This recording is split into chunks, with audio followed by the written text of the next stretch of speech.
Hey guys, what's going on? DeltaBot here, and we are finally back with another episode of Does It Drift, this time with everyone's favorite childhood bedroom poster, the Lamborghini Countach. Or Countach, however you want to pronounce it, whatever. Anyways, this thing still looks as insane as it did almost 40 years ago. 30 years ago? Came out in the 80s, right? Whatever. Either way, you already know the drill, so I think it's time we got to the build.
Alright, so one thing I can already tell about this car is it has a ton of counter steer power.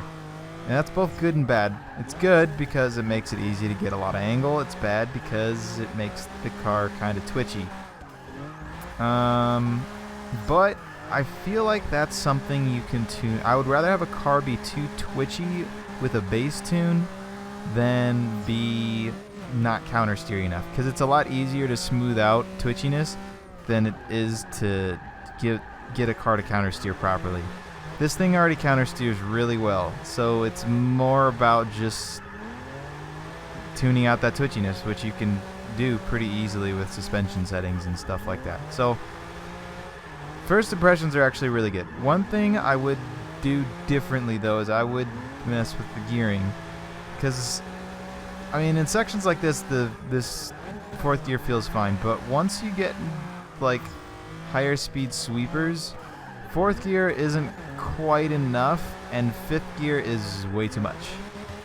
So it's definitely one of those tweeners where you need to get into the actual gearing of the car and not just play with the final drive.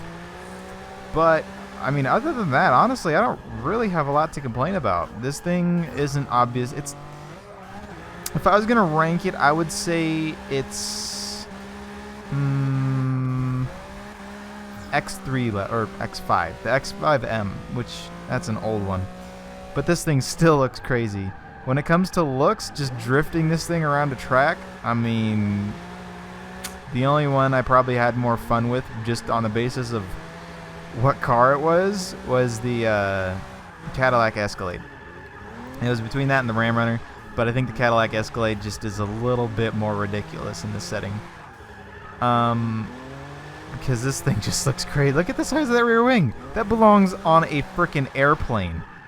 Heck, airplanes would probably say, nah, man, that's too big. So this thing is awesome.